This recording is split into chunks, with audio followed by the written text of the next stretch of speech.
hang on to your pantyhose because it's gonna get deep in here.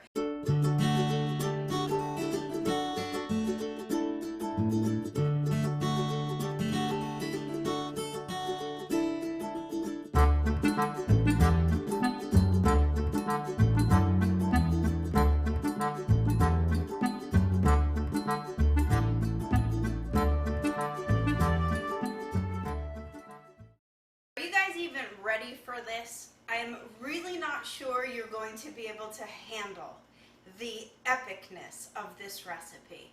I really debated sharing this recipe with you guys because, no joke, it's chaos. It is a lot going on to get to the final result of this recipe, but let me tell you something, it is absolutely unbelievable. I don't often make it just because of the scope of everything that goes into getting to the end of this. As you can see here, this is just a little snapshot of the ingredients that it takes to get started, and my counter is completely covered and I don't even have all of the ingredients gathered up.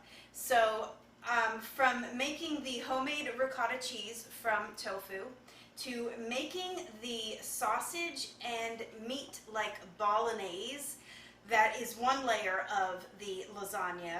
Then I make a fried eggplant, which is why I'm actually popping on here before we even get started to say that, like, when I do the frying process of the eggplant, it's kind of horrifying. Like, I don't love to fry food really ever, but my boyfriend does kind of love the eggplant fried this way because it's sort of like the way his grandmother used to do it. His mom actually showed me how to do this fried eggplant. Don't get me wrong, it's delicious. It's actually right here. But what I want to say is that I'm going to show you 3 ways to do it because I sort of like to do it roasted, which is no breading, very minimal oil, and you still get some nice eggplant layers to go into this lasagna. Of course, this fried variety is so incredibly delicious. Like, you have this crispy breaded outer coating, and then when you bite into this, the eggplant inside is almost like custard. It's amazing. It is so good, but it's fried. And so I'm going to give you guys 3 different variations for how you might want to do this. One, of course, is the fried way. It's delicious. And then there is the roasted variety, which is like literally not even a tablespoon of oil, and then you roast the eggplant, so you can always do it that way. Or I tried it in the air fryer. Haven't tasted it yet because, you know, doing things in the air fryer, in my opinion, that normally are deep fried, they don't always come out, well, they don't come out exactly the same. I mean, it's passable most of the time. So I tried a test of the eggplant in the air fryer with no oil. So it's breaded, but there's no oil. So as you can see, like, check that out. It's sort of like, I don't know.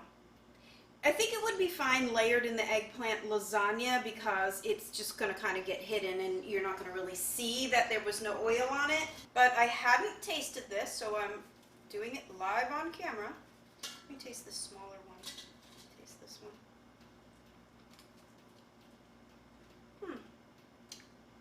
See, the flour from the breading didn't really soak in like it does when you actually deep fat fry it. But I'll tell you what, that's not bad.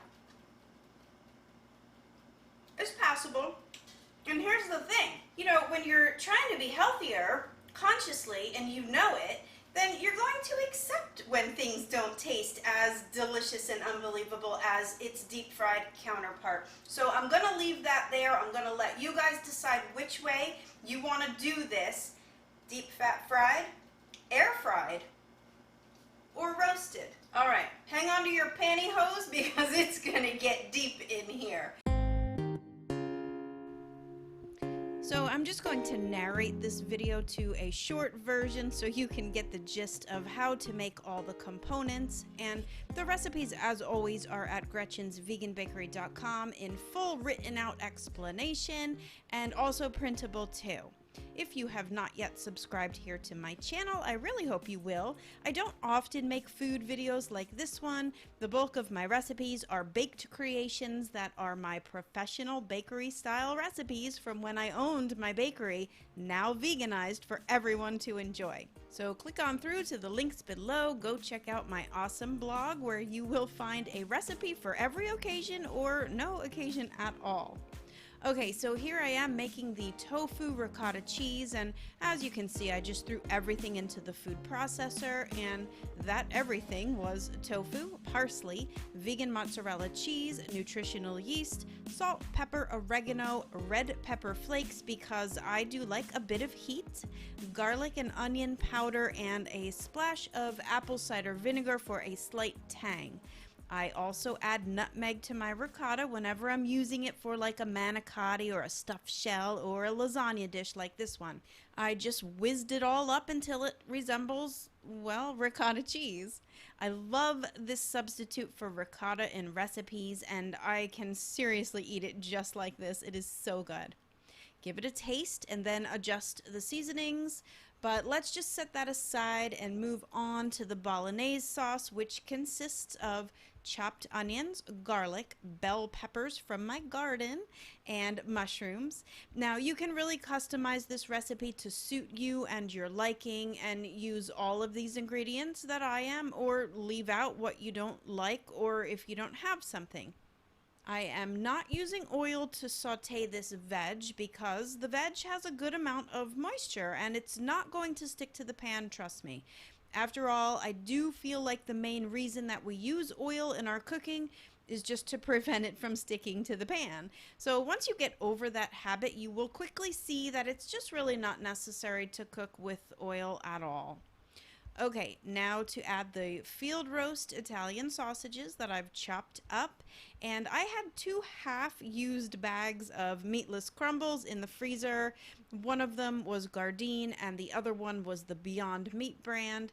And again, you can use whatever you have or which brand you like best, or if you don't like the mock meats, you can totally leave out this part altogether and just make a straight up vegetable lasagna.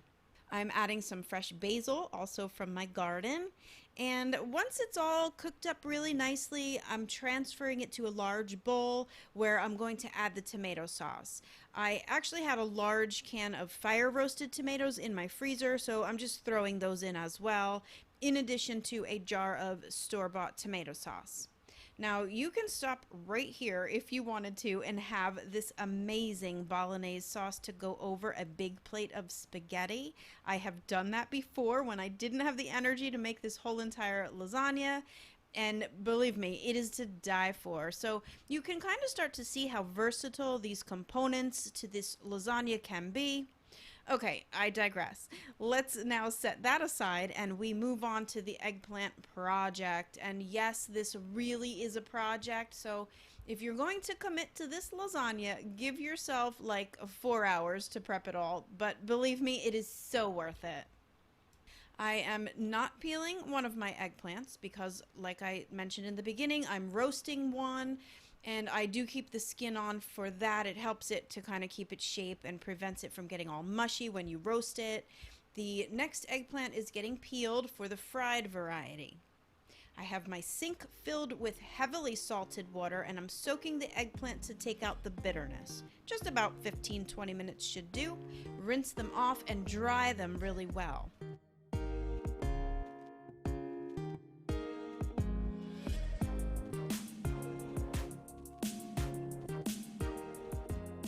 Next, I have the egg batter, which is the Follow Your Heart vegan egg mixed with water to the consistency of a thin pancake batter. The flour has salt, pepper, garlic, and onion powder, and I'm just going to dip these eggplant slices into the vegan egg and then plunge it into the flour. This process does take a little bit of time, so put on some music or your favorite YouTube channel, Gretchen's Vegan Bakery. And just take your time doing it. Get them to a sheet pan once you've dipped the last one. You can get the pan ready for frying. So set up a sheet pan with paper towels to soak up the excess grease and get that oil started and really hot and ready to fry. Here is my roasted eggplants that I just sprinkled with salt and pepper and drizzled with less than a tablespoon of oil. So I roasted that at 400 degrees Fahrenheit for just about 20 minutes. So really that's a great option if you're just not into the deep frying. But if you want to try this version, let's go. Just be careful since deep frying can be dangerous if you get the hot oil on your skin. Trust me, I've done it. Fry each side for, I guess, like about 4 or 5 minutes until they're golden brown.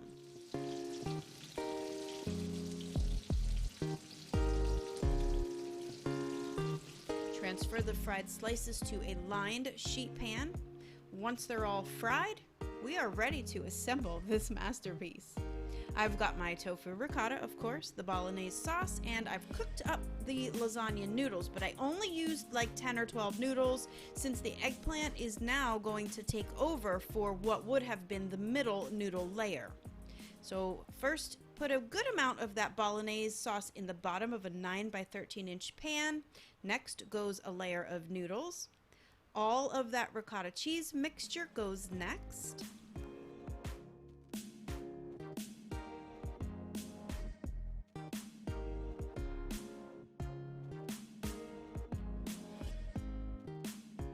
Now, spread out those eggplants pretty close together.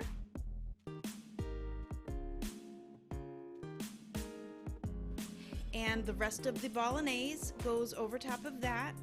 A sprinkling of some of the remaining mozzarella cheese, just be sure to save enough for the top. And the last layer of noodles.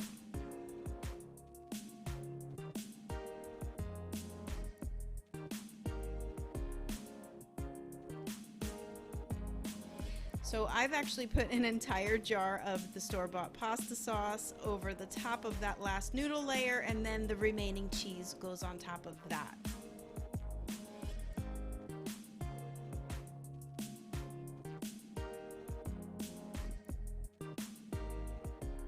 I've got my oven preheated to 375 degrees Fahrenheit, and it's going to bake for about 45 minutes, but I did forget to show you that I did sprinkle the top with oregano before baking. Check that out. Sizzling.